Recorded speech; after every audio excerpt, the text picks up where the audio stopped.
जय हनुमंत संत हितकारी, सुन लीजिए प्रभु अरज हमारी। जन के काज विलंब न कीजिए, आतुर धारी महासुख दीजिए। जय श्री कृष्णा, राधे राधे, जय माता दी। ओम नमो नारायणा, ओम नमो भगवते वासुदेवाय। हर हर महादेव, जय भोलेनाथ। देखिए, आप सभी लोग पूजा पाठ से जुड़े रहते हैं, मंत्र जप से जुड़े रहते हैं, लेकिन उसमें कई बातें ऐसी होती हैं जिन्हें हम समझ नहीं पाते हैं या हम अज्ञानतावश उन्हें सही नहीं कर पाते हैं। जैसे हमने एक वीडियो में बताया था कि अगर आप भोलेनाथ को जल अर्पित करते हो, शिवलिंग को जल अर्पित करते हो, तो जो जल बच जाता है उसे तुलसी पे नहीं अर्पित करना चाहिए। तुलसी पे अगर आप उस जल को अर्पित करते हैं तो काल सर्प दोष जैसा दोष लगता है, इसलिए हमें जल अर्पित नहीं करना चाहिए। इसी तरह से जब आप जप करते हो तो ज़्यादातर लोगों के यहाँ आपने देखा होगा या तो तुलसी की माला रहती है या फिर रुद्राक्ष की माला रहती है। कुछ लोगों के यहाँ कमलगट्टे की माला भी मिल जाती है। अब होता क्या है कि जैसे आप रुद्राक्ष की माला का प्रयोग करते हैं, अब भगवान भोलेनाथ के भक्त हैं, भगवान भोलेनाथ के मंत्रों का जप करते हैं, लेकिन कभी कभी ऐसा होता है कि आपको माँ लक्ष्मी के मंत्रों का भी जप करना पड़ता है या किसी विशेष साधना बस आप माँ लक्ष्मी के मंत्रों का जप करना चाहते हैं। तो हम क्या करते हैं, उसी माला से माँ लक्ष्मी के जप का प्रारंभ कर देते हैं। ओम श्री महालक्ष्मी नमः, या जो भी मंत्र आप माता रानी का जानते हैं। तो हमें कभी भी रुद्राक्ष की माला से माँ लक्ष्मी के मंत्रों का जप नहीं करना चाहिए।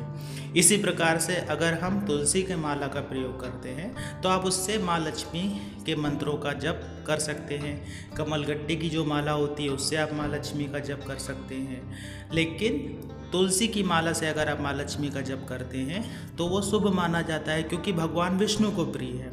भगवान विष्णु को प्रिय है और तुलसी भी माँ लक्ष्मी का ही स्वरूप है, उन्हें माँ लक्ष्मी का स्वरूप माना जाता है।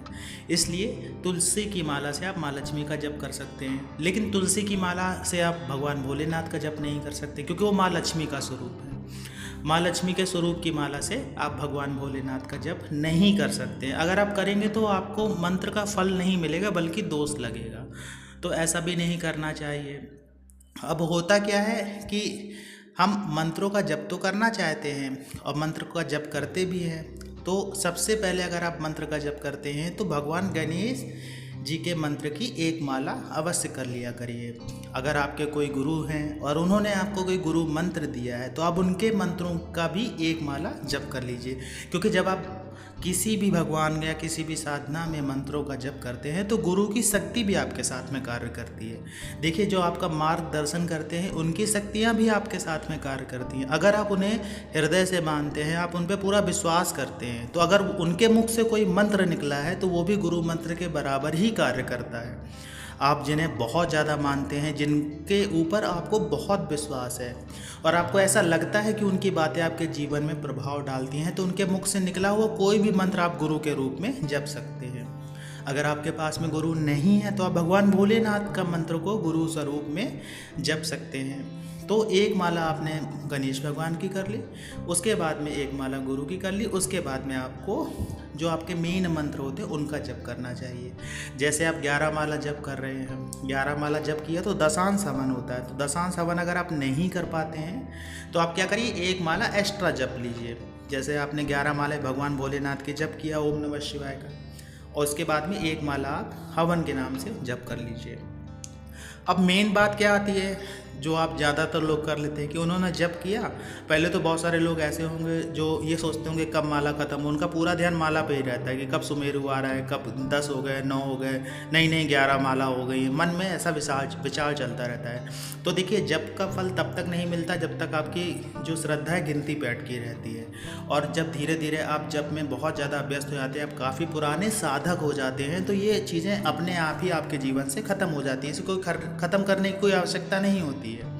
धीरे धीरे जो जप की ऊर्जा होती है, जो मंत्र की ऊर्जा होती है, वो इन सब चीज़ों को धीरे धीरे करके ख़त्म कर देती है। तो ये चीज़ें आपके साथ में ऑटोमेटिकली शुरू हो जाती हैं कि आपका ध्यान लगने लगता है। आप जब भी जप करते हैं तो आपका समय का पता ही नहीं चलता है कि आप कितने जप कर लिए, आपने कितनी देर से जप कर रहे हैं।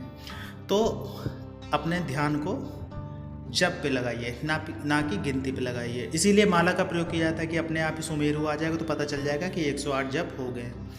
और जप के बाद में तुरंत हमें अपने आसन से नहीं उठना चाहिए।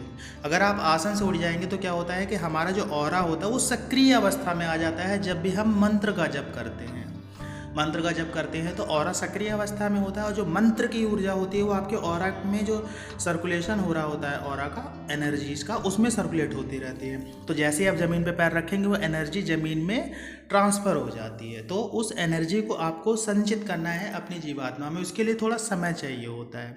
जीवात्मा अपने आप ही वो सारी शक्तियाँ अपने में समाहित कर लेती है। कम से कम 5 मिनट के लिए बैठिए, वहीं पर ध्यान करिए और अपने आज्ञा चक्र पे जो भी आपके देवी देवता हैं, जिन मंत्रों से संबंधित जो भी देवी देवता हैं, उनकी आप छवि को यहाँ पे महसूस कर सकते हैं या आप इमेजिन कर सकते हैं अपने आज्ञा चक्र पे। आज्ञा चक्र मतलब जहाँ महिलाएं बिंदी लगाती हैं, तो वहाँ पे आप महसूस करिए। उसके बाद में आप उठ सकते हैं। तो मंत्र जप में ये चीज़ें ध्यान रखनी चाहिए। सबसे बड़ी बात ये भी होता है, मंत्र जप की शुरुआत या साधना की शुरुआत जब भी आप करना चाहते हैं, अपने मन से करना चाहते हैं। अगर आपके गुरु बताते हैं तो एक अलग बात हो जाती है, लेकिन अगर आप अपने मन से करना चाहते हैं तो हमेशा, जैसे आप भगवान भोलेनाथ का मंत्र जप करना चाहते हैं तो शुक्ल पक्ष के किसी भी सोमवार से मंत्र जप करिए, या शिवरात्रि हो तो करिए, या फिर नवरात्रि हो तो करिए।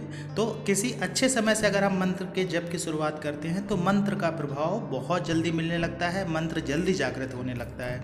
इसी तरह से अगर आप भगवान भोलेनाथ के मंत्र जप के अलावा हनुमान जी के मंत्र का जप करना चाहते हैं तो किसी भी शुक्ल पक्ष के मंगलवार से शुरू करिए। इसी तरह से गणेश भगवान के मंत्र का जप करना चाहते हैं तो किसी भी शुक्ल पक्ष के बुधवार से, भगवान विष्णु भगवान के मंत्र का जप करना चाहते हैं, ओम नमो नारायणा, ओम नमो भगवते वासुदेवाय। इस तरह से अगर आप कोई मंत्र का जप करना चाहते हैं तो आप किसी भी शुक्ल पक्ष के बृहस्पतिवार से मंत्र का जप शुरू कर सकते हैं। इसी तरह से किसी भी शुक्ल पक्ष के शुक्रवार से माँ लक्ष्मी के मंत्रों का जप कर सकते हैं।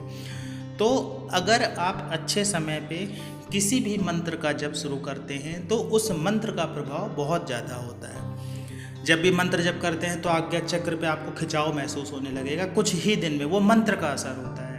आपका शरीर, जैसे मान लीजिए एक निष्क्रिय था, जैसे निष्क्रिय का अर्थ हो सकता है कि आपका जैसे शरीर एक फ़ोन है, फ़ोन में बैटरी नहीं है, ऑफ है, बिल्कुल डिस्चार्ज है, 0%। तो जब भी आप उसे चार्जिंग में लगाएंगे तो धीरे धीरे करके वो चार्ज होना शुरू होता है। उसी तरह से आपका शरीर भी है।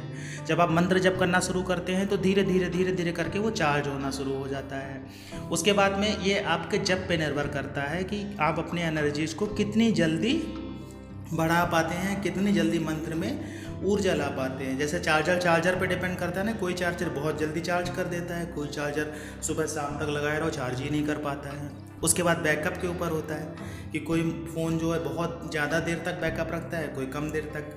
तो जब भी आप जप करते हैं तो ये आपकी ऊर्जा पे भी निर्भर करता है कि आपका बैकअप कितना है, मतलब आप उस ऊर्जा को सस्टेन कितना कर रहे हैं। आप नकारात्मक ऊर्जाओं को सिद्ध करने का प्रयास करेंगे तो वो आपके साथ ज़्यादा दिन चलेंगे नहीं। जैसे अगर आप सकारात्मक ऊर्जाओं को सिद्ध करने का प्रयास करेंगे तो निरंतर चलती रहेंगी, वो ख़त्म नहीं होंगी। और इसीलिए रोज़ रोज़ जप किया जाता है, लगातार जप किया जाता है, जिससे उनमें एनर्जीज मिलती रहे और वो हमेशा जागृत अवस्था में बने रहें। तो आशा है ये जानकारी आपको अच्छी लगी होगी। जानकारी अच्छी लगी हो तो वीडियो को लाइक करिएगा, कमेंट्स में जय माता दी, जय श्री कृष्णा, हर हर महादेव लिखिएगा। मिलते हैं आपसे अगले वीडियो में नई जानकारी के साथ में। तब तक के लिए जय श्री कृष्ण।